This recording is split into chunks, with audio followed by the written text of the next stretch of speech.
जी।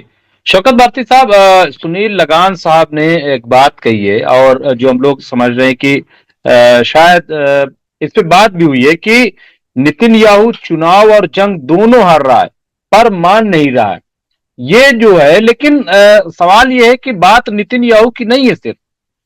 मैं इससे थोड़ा से आगे जाऊंगा कि बात अमेरिका के वजूद की भी अब मेरे ख्याल से हो गई है। वो जो उसके जो पावर और जो एक सुपर पावर, और इसी के हवाले से अनिल शर्मा ने भी लिखा है, उसको भी मैं इसी में मेंशन कर दूं ताकि और थोड़ा से एलेबोरेट आप कर सके कि ईरान के हथियारों की कामयाबी से अमेरिका बौखला गया है, यही जलन अमेरिका को हो रही है। तो ये जो पूरा है, और क्योंकि इससे पहले हमने बात की है कि जिस तरीके के हथियार ईरान ने पेश किए हैं, ड्रोन से लेकर के और तमाम चीजें, और वो वाकई हैरान करने वाले हैं। तो क्या ये इन दोनों को जोड़ करके हम देख सकते हैं जो सूरत हाल है?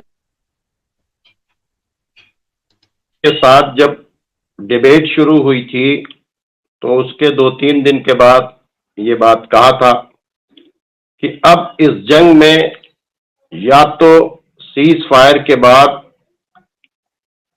टू स्टेट सॉल्यूशन जो है वो मिनिमम हमको मिलेगा। ठीक है, मिनिमम हमने कहा था कि भाई बात तो चल रही है, अब ये आर पार जाएगी, या ये रहेंगे या वो रहेंगे, लेकिन मिनिमम अगर कंप्रोमाइज हुआ तो टू स्टेट की बातचीत होगी। ठीक है, अब जो दूसरी बात हमने ये कही थी आपसे कि इस इलाके से जंग इजराइल, न सिर्फ इजराइल बल्कि अमेरिका का वर्चस्व भी जो है ये पूरे मिडिल ईस्ट से खत्म होगा। ये बात मैंने आपसे शुरू में ही कही थी कि मिडिल ईस्ट से अमेरिका का वर्चस्व खत्म हो जाएगा। अब ये जंग उसकी तरफ बढ़ रही है, क्योंकि अब दुनिया में किसी से ये बात ढकी छुपी नहीं है, पूरी दुनिया में किसी से ये बात ढकी छुपी नहीं है। आप देख लीजिए कि किसी से ढकी छुपी नहीं है कि ये जो जंग जो है वो ये पीछे से जो है ये पूरी जंग जो है मिल के चल रही है, और इस जंग को बाकायदा तौर के ऊपर अमेरिका और ब्रिटेन चला रहे हैं। अकेला जो है ये इजराइल नहीं कर रहा। इस बात को हम लोग पहले दिन से कह रहे थे, आज पूरी दुनिया के सामने ये बातचीत आ गई कि ये हर तरह से जो है इजराइल को पूरी तरीके से सपोर्ट दे रहा है। और अभी भी जो हुआ कि सीज फायर को, जो सारी दुनिया कह रही है सीज फायर होना चाहिए, उसने सिक्योरिटी काउंसिल में फिर से एक बार विटो किया। तो ये जो बात है, ये तो ये मामला आ गया।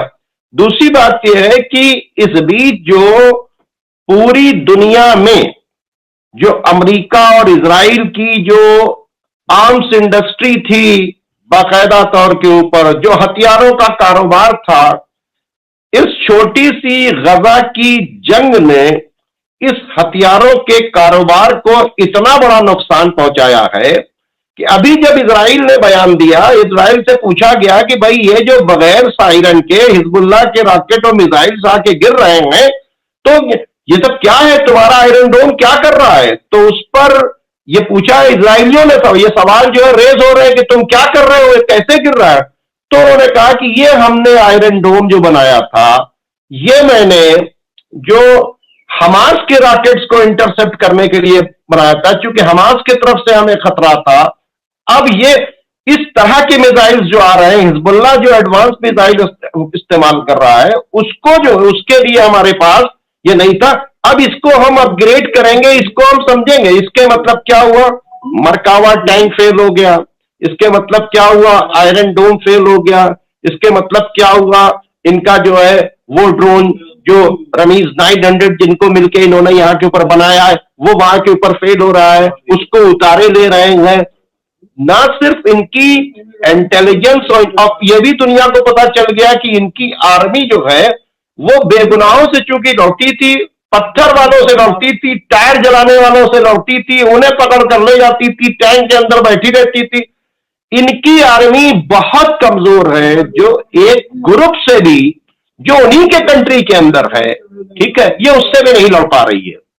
और ये इसका सबूत ये है कि जैसे देखिए आज भी जमीन के अंदर इनके ऊपर अटैक हुआ, आज भी जैतून के ऊपर जो है वहां के ऊपर इनके ऊपर भयानक अटैक हुआ। तो सवाल ये पैदा होता है, ये एक मैसेज चला गया कि, और इन्होंने क्या किया कि इनकी आर्म्स इंडस्ट्रीज को भी बहुत बड़ा धक्का पहुंचाया। मैंने अभी बताया ना कि MQ-900 खरीदने के लिए हिंदुस्तान बहुत परेशान है। हिंदुस्तान को चाहिए कि अब MQ-900 बहुत सोच समझ के खरीदे। जिस MQ-900 को, जो सबसे महंगा दुनिया का ड्रोन है, उसको अगर हौती का छोटा सा कंधे पर रखकर फायर किया गया मिसाइल अगर क्या नाम है उड़ा दे, या फिर रिज्यूम 600 को, जो पानी के अंदर, जो वाटर के अंदर सबसे ज्यादा एडवांस और सबसे खतरनाक ड्रोन है, उसको पकड़ ले, तो इसके मतलब इनकी आर्म्स इंडस्ट्री को बहुत बड़ा धक्का पहुंचा है। और ये सारी दुनिया देख रही है। और मैंने बिल्कुल ये सही कहा है कि जिसने मेरी बातचीत की वो, कि मैं इस बात को बहुत दिनों से कह रहा हूं कि अब सिर्फ इजराइल का वर्चस्व नहीं खत्म होगा यहां से, इस पूरे मिडिल ईस्ट से अमेरिका का वर्चस्व खत्म हो रहा है। और इसका सबूत यह है कि पीछे से भले से मिडिल ईस्ट के लोग उससे जाके मिल रहे हो, लेकिन सामने खड़े होकर इनका साथ देने के लिए कोई तैयार नहीं। अभी लीबिया के लिए सारा साथ दिया था इन्हीं लोगों ने, इराक के लिए इन्हीं के बेसिस मिडिल ईस्ट के इस्तेमाल हुए थे। लेकिन ये पहला मौका ये है कि इस पूरी लड़ाई के अंदर एक दो बार इंटरसेप्ट जो किया है जॉर्डन से या सऊदी से, ठीक है, उसके बाद जो है इनके बेसिस को इस्तेमाल करने, अपने बेसिस को इस्तेमाल ना करने को अमेरिका की को कह देना, ये बहुत बड़ी बातचीत है, ये बहुत बड़ा अचीवमेंट है। साहब, ये मुर्तजा जीनियस साहब है, उन्होंने लिखा है कि अगर वेस्टर्न कंट्रीज अमेरिका, इजराइल से मतलब और इनसे सीधे तौर पे ईरान की जंग होती है, तो क्या लग रहा है कि ईरान किस तरह से इसको जो है इस जंग को लड़ेगा। और हालांकि ये भी बात आई है, इसके नज्म साहब ने लिखा है कि सीरिया पर जो आज अटैक दमिश्क पे, वहां पे कई अटैक हुए थे, तो उसको इंटरसेप्ट किया है रशिया ने, और वो धीरे धीरे जंग में आ रहा है। और ये जो मीटिंग है 26 की, ये बहुत इंपॉर्टेंट होगी। लेकिन ईरान खुद, क्योंकि ईरान तो इससे पहले भी जंग लड़ चुका है, तो ईरान खुद कितना जो है मुकाबले के लिए तैयार है, किस तरीके से आप इसको देखते हैं? देखिए मुमताज साहब, एक बात बता दें, लोग अगर समझ रहे हैं कि ईरान जंग से अलग है, तो ये गलतफहमी है। ये इनके मिलिट्री एडवाइजर्स जो है वो वहां पर बैठे हुए हैं, कहां, सीरिया के अंदर ही बैठे हैं। ये इनको जो इतने सॉफिस्टिकेटेड ड्रोन चलाने की जो ट्रेनिंग दी है होती, कोई किसी और ने नहीं दी है, ईरान ने दी है। वहां भी उनके एडवाइजर्स बैठे हुए हैं, ठीक है। हिजबुल्लाह जो कुछ कर रहा है, इसके पीछे भी उनका एक बाकायदा ग्रुप है जो काम कर रहा है। तो जाहिर सी बातचीत है, जिसपे ईरानी लिखा हो वो नहीं है, लेकिन ईरान कॉज के लिए, ईरान कॉज क्या है, फिलिस्तीन को आजाद कराना, फिलिस्तीनियों को। ये वो काज है जो हमारे गांधी जी ने कहा था। गांधी जी जब अफ्रीका गए थे, जब हिंदुस्तान से अंग्रेजों को क्या नाम है निकालने की बातचीत कर रहे थे, तो उस वक्त उन्होंने कहा था कि फिलिस्तीन फिलिस्तीनियों का है और उनको उनका आजाद मुल्क मिलना चाहिए, उनको भगाया गया था।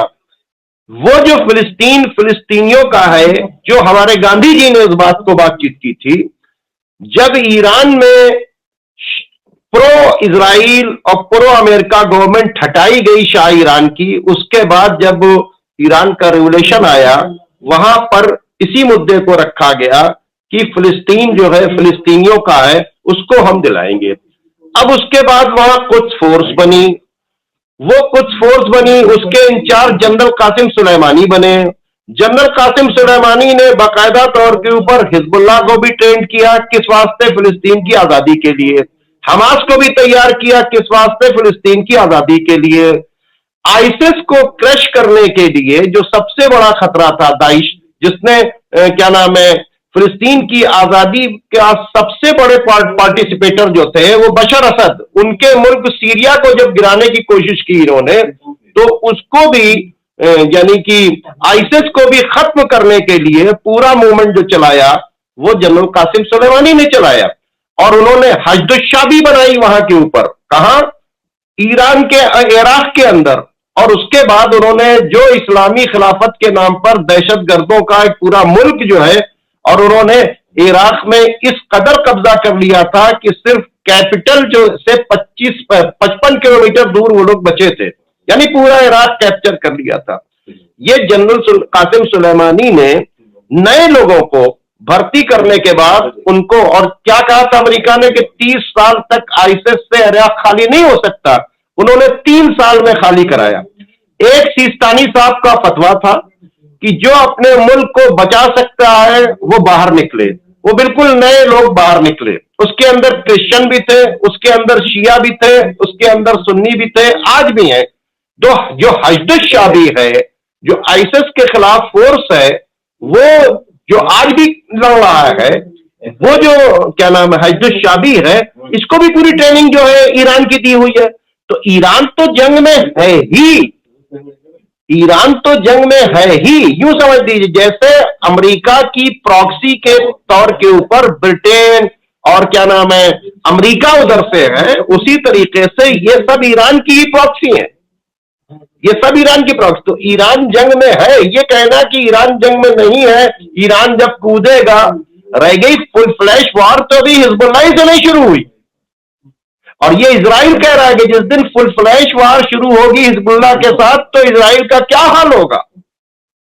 अभी फुल फ्लैश वार की बात ही नहीं है। अभी देखिए रशिया के इंटरसेप्टर लगे वहां के ऊपर सीरिया के अंदर, आज ही उन्होंने उसे इंटरसेप्टर किया। दूसरी जो है एयरबेस जो बन रही है गोलानी हाइट के ऊपर, वो वहां के ऊपर तो तैयारी तो हो रही है। 26 तारीख को वहां के ऊपर जो मीटिंग हो रही है वो इसी सिलसिले की हो रही है, क्योंकि अब प्लेयर्स बढ़ते चले गए ना, जो छुपे हुए थे पीछे से अब वो खुलकर आ गए सामने। अमेरिका अपना फोर्स लेके आ गया, ग्रीस अपना फोर्स लेके आ गया, फ्रांस की भी फोर्सेस आई है वो हौती को रोकने के लिए, और बता रहे हमारा गाजा से मतलब नहीं, हम तो मैरीटाइम लाइन को क्लियर कराना चाहते हैं। मैरीटाइम लाइन तो अभी क्लियर हो जाए। उन्होंने कहा कि भाई गजा का पीस करा दो, अभी सीज फायर करा दो। सीज फायर को विटो कौन कर रहा है? वो अमेरिका विटो कर रहा है। तो इसके बाद इस सिक्योरिटी काउंसिल में अमेरिका का विटो इस्तेमाल करने के बाद तो यूरोप को चला जाना चाहिए था बाकायदा तौर के ऊपर कि भाई तुमने ही तो इसको रोक दिया, अगर तुम सीज फायर करा दो तो अपने आप जो है मैरीटाइम लाइन क्लियर हो जाए। लेकिन ये पता चल गया कि बाकायदा तौर के ऊपर वो फोर्सेस जो जिनका हेडक्वार्टर इजराइल है, जो इजराइल को उन्होंने बनाया है, वो उसको बचाने के लिए पूरी तरीके से आ गई है। तो जाहिर सी बातचीत है, अभी तो ईरान बड़े इत्मीनान से इस प्रॉक्सी से भी ही इनको इतना डैमेज कर रहा है, इतना डैमेज कर दिया, दुनिया के हर प्लेटफॉर्म के ऊपर इनको क्या नाम है डिफीट दिया है ये ईरान ने। ये ईरान का दिमाग है।